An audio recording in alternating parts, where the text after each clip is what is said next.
இயேசுவின் நாமத்தில் யாவருக்கும் என் அன்பின் வாழ்த்துக்களை தெரிவித்துக் கொள்கிறேன். கர்த்தர் இந்த நாளைக்கான செய்த தேவாதி தேவனுக்கு முதலாவது ஸ்தோத்திர பலிகளை செலுத்திவிட வேண்டும். எப்பொழுதும் தேவன் நமக்காக எந்த காரியமானாலும் அவரே திட்டமிட்டு அவரே அதை செய்து வாய்க்க பண்ணுகிறார். அதனால நம் திடமனதா இருந்து கர்த்தருக்கு நேராய் ஓடுவது நமக்கு கிடைத்த பெரிய ஸ்லாக்கியம். அதை என்றைக்கு விட்டு விடாதபடி காத்துக்கொள்ளும். சரிங்களா? கர்த்தர் இந்த நாளுக்கு என்று கொடுத்த வேத வசனம் எடுத்து வாசிக்குமா? சங்கீதங்களின் புஸ்தகம் 37வது அதிகாரம் அதில் 10வது வசனம். இன்னும் கொஞ்சம் நேரம்தான், அப்பொழுது துன்மார்க்கன் இரான், அவன் ஸ்தானத்தை உற்று விசாரித்தாலும் அவன் இல்லை அப்படின்னு இருக்கு. அதுக்கு முந்தின வசனம் இருக்குது, பொல்லாதவர்கள் அறுப்புண்டு போவார்கள், கர்த்தருக்கு காத்திருக்கிறவர்களோ பூமியை சுதந்திரித்துக் கொள்வார்கள். வசனங்களே எளிமையா இருக்குது பாருங்க. எகிப்துல இருந்து இஸ்ரவேல் ஜனங்கள் எத்தனையோ ஓடி உழைக்கிறாங்க. அவங்க எவ்வளவோ கஷ்டப்பட்டாங்க.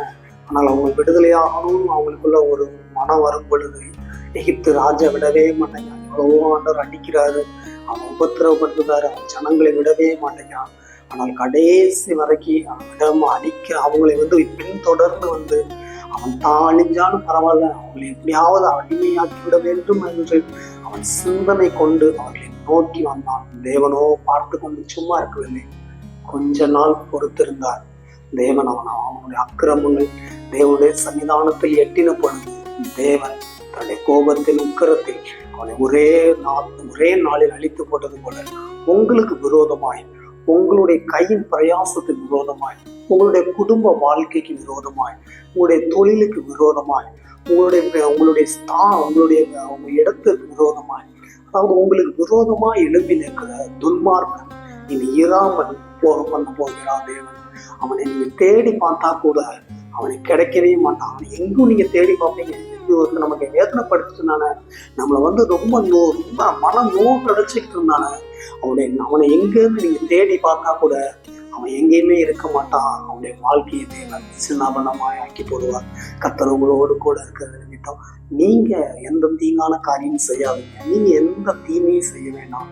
கர்த்தர் யுத்தத்தை அவரே பண்ணுவார். அஜயமோ கர்த்தரால் தான். அதனால நீங்க ஒரு நாள் சோர்ந்து போகாதீங்க. ரொம்ப வேதனைப்படுத்துதார்களேன்னு சொல்லி மன சஞ்சலித்து போய் நிற்காதீங்க. தேவனை நோக்கி, தேவனே இதுவரை கொண்டு வந்ததற்கு நான் எம்மாத்திரம், என் வீடு எம்மாத்திரம், நீர் இல்லை என்னால் இழுக்கவே முடியாதுன்னு சொல்லி சரணாதி அடிங்க. கர்த்தருடைய பாதத்தில் உங்களை எல்லாவற்றையும் அர்ப்பணிச்சிருங்க. நீதி எல்லாவற்றையும் கர்த்தர் பார்த்துக்குவார். உங்களை அழைத்த தேவன், உங்களை உருவாக்கின தேவன், உங்களை பேர் சொல்லி அழைத்த தேவன் உங்களை விட்டு விடுவாரா? ஒரு நாள் விட்டு விட மாட்டார். ஒரு நாள் சோர்ந்து போகாதீங்க, மனம் அடைஞ்சு போகாதீங்க. ஆண்டவரை ஆசீர்வதிப்பார். உங்களுடைய எல்லா தேவைகளுக்கும் எல்லா பிரச்சனைகளுக்கும் முடிவை உண்டு பண்ணி உங்களை வாழ வைப்பார். உங்களுக்கு யாராவது பணத்தை வாங்கி வைத்து கொண்டு உங்களை ஏமாற்றி உங்களை வஞ்சிக்கிறார்களா?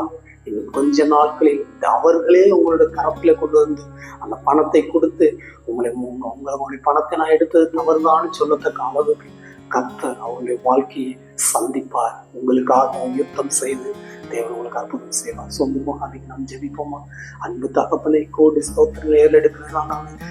யார் இந்த காணொலி வழியாக பார்க்கிறார்களோ அவங்களுடைய வேதனையின் நிமித்தம் அவர்களை வேதனைப்படுத்துபவர்கள் அவர்களை பார்த்து இவர்கள் வேதனைப்பட்டு இன்னும் எத்தனை நாட்கள் என்று வேதனையோடு காத்து கொண்டு இருக்கிறார்கள்.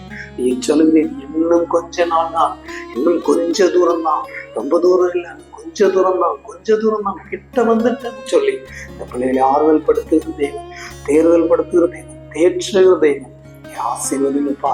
இந்த வேதனைகளான காலங்களை, துக்கத்தின் நாட்களை எடுத்து போடுங்க. நிம்மதியான நாட்களை தாங்க, சமாதானம் நிறைந்த நாட்களை தாங்க, சந்தோஷம் நிறைந்த நாட்களை தாங்க. ஊழியத்தை ஆசீர்வதி பலப்படுத்துங்க. எல்லா காரியங்களையும் நீரே பொறுப்படுத்தி வழிநடத்துங்க. இயேசு கிறிஸ்துவின் நாமத்தில் ஜெபிக்கிறேன் நல்ல பிதாவே, ஆமென். எனக்கு அருமையான தேவ ஜனமே, நீங்க சோர்ந்து போகாதீங்க, மனம் அடிஞ்சு மட்டும் போகாதீங்க.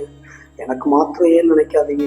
துன்மார்க்கன் ஒளியும் நாட்கள் வந்தது, இயேசு உங்களை பார்த்து சொல்லுகிறார். அதனால் சோர்ந்து போகாதீங்க. ஆண்டவரை ஆசீர்வதிப்பார். God bless you.